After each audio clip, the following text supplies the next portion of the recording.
Yeah, so ito yung hot peppers natin and sweet peppers. So guys, so tignan nyo.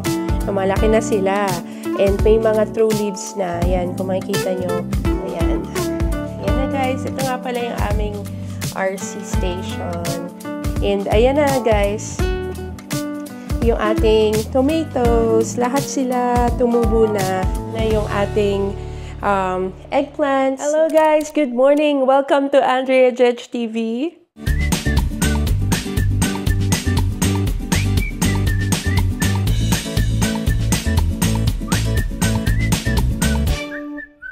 And ayan guys, good morning. Today is March 17th, 2025, St. Patrick's Day dito sa Amerika.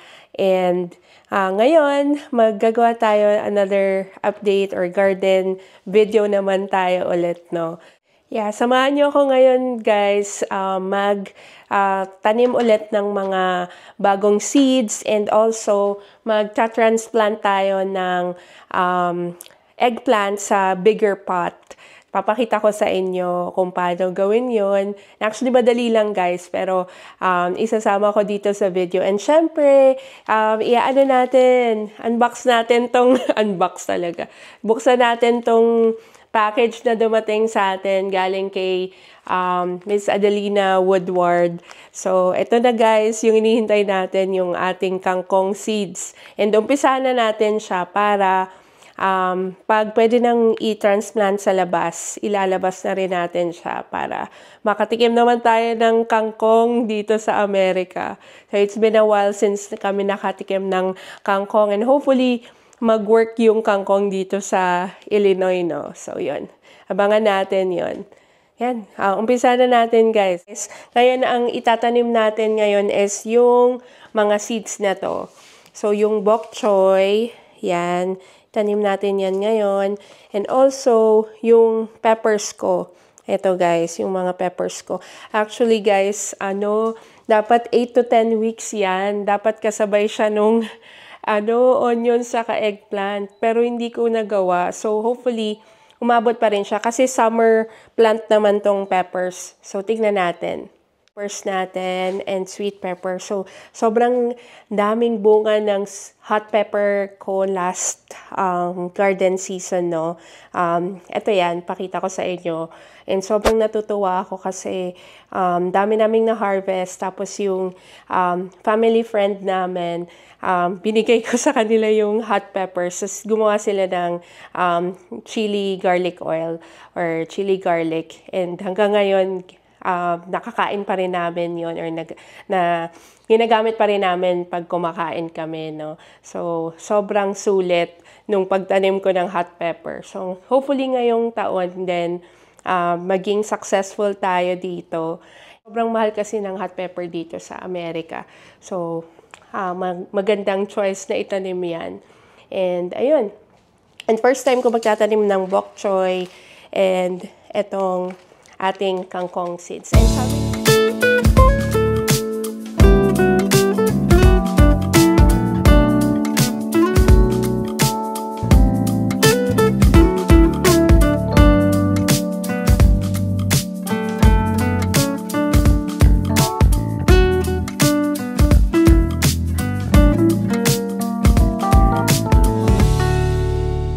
ayan guys, tapos na tayong maglagay ng ating mga soil sa ating lagayan.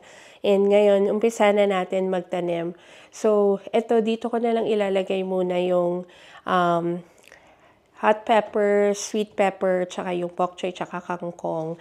And then, eventually yung hot pepper, tsaka yung sweet pepper kasi ililipat din natin sila dito sa mas malaking lagayan. So, ito yung para sa eggplants natin kasi lumalaki na siya guys. So, tignan nyo. Lumalaki na sila. And may mga true leaves na. Yan, kung makikita nyo. Dati, di ba, 2 lang siya.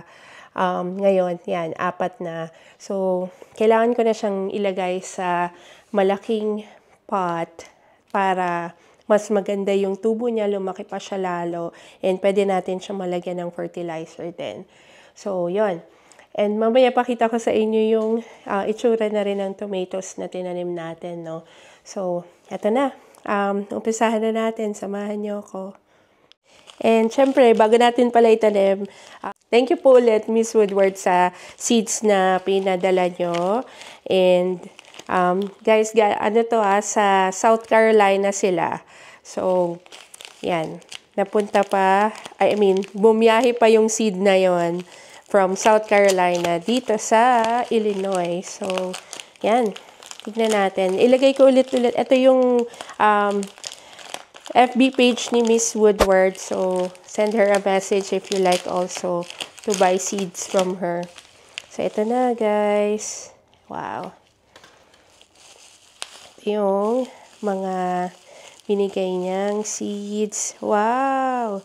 So, bumili ako initially ng, guys, talaga, yung pinakagusto ko talaga is yung kangkong. Tapos, ang dami niyang binigay sa akin extra. Ay, nakakatawa naman. So, yan na, sabi niya. Thank you for supporting my small business. Yes, please support small business. Napakabait ni Miss Woodward. So, ito na, guys. Ang ating kangkong seeds. Yay! And then, bumili ako sa kanya ng upo. Yan, guys. Kasi, mahal ng upo dito. Or actually, okay naman. Pero gusto ko kasing i-try din magtanim ng upo. And ito yung mga free seeds na binigay niya. Okra. And, ayun. Another kangkong. Yan. And, ayun. So, samahan niyo ako guys. Ang itanim muna natin ngayon is yung kangkong. Let's go. Thank you po ulit. And ayan guys, etong kangkong seeds, may instructions pala dito na kailangan muna siyang i-soak yung kangkong seeds for overnight. So, iuhuli na natin tong kangkong seeds, pero ilalagay pa rin natin yung the rest. So, yan. I-soak ko lang to and then tomorrow gagawin ko siya. And tsaka ko na lang siya ilalagay. Update ko na lang kayo pag nagbubunga na yung ating or nag-show na ng sprout yung seeds natin for kangkong. And ayan guys, ano na tayo? Bok choy. Sabi dito, half inch yung depth ng seeds, no? So, always, kailangan natin mga 2 to 3 seeds per cell para alam natin na, sure natin na tutubo siya, no?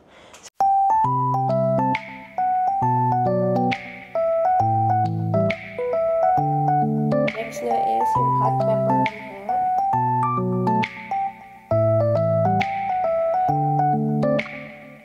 Huli natin. Ito yung sweet pepper natin. Maganda din yung harvest ko last year ng sweet pepper, no?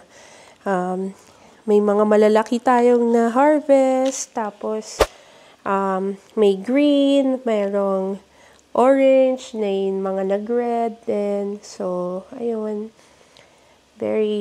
Sobrang rewarding talaga ng pagtatanim. Kaya sobrang na-enjoy ko siya. Hopefully kayo din, yung mga gustong mag-try mag-gardening, di ba? Ma-enjoy nyo din yung pagtatanim. So, ayan.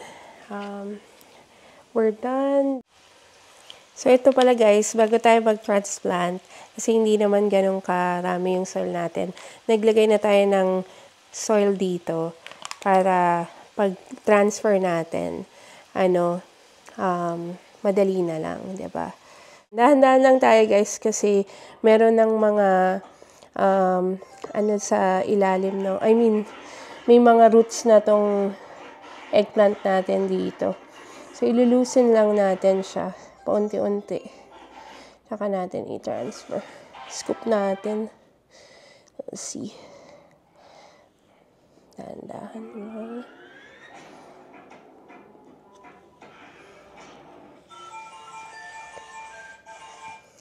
Ayan, diba? Yung roots niya maliliit.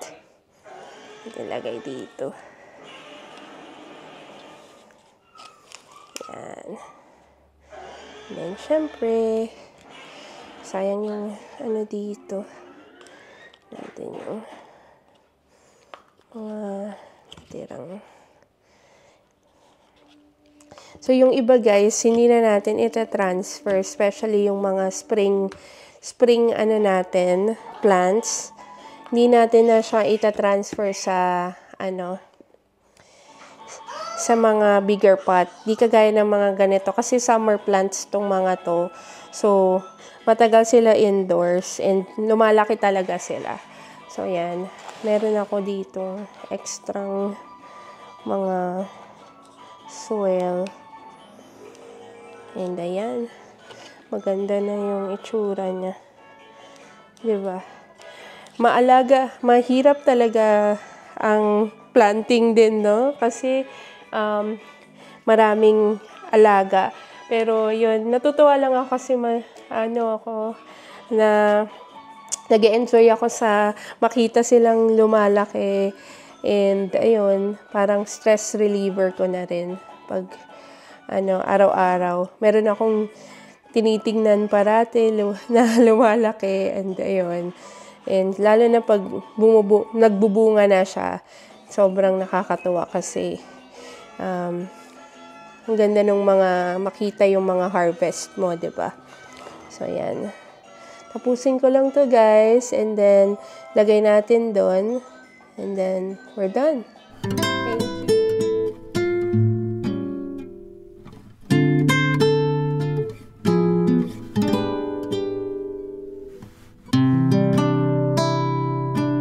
Ayan guys.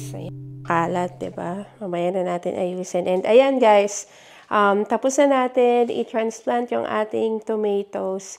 So, usually pag nag-transplant ka ng from this to a bigger pot, minsan yung mga plants nakaka-experience ng tinatawag nilang transplant shock.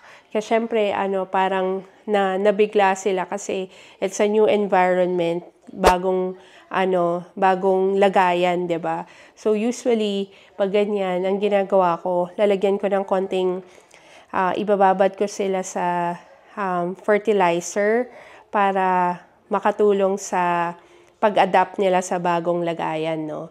So guys, pakita ko sa inyo yung itsura ng ating tomatoes, no? So ayan. Ayan na guys, ito nga pala yung aming RC station. Yan yung isa sa mga binili namin sa IKEA. Itong stand na yan. Yan yung ibang RC kasi sobrang laki.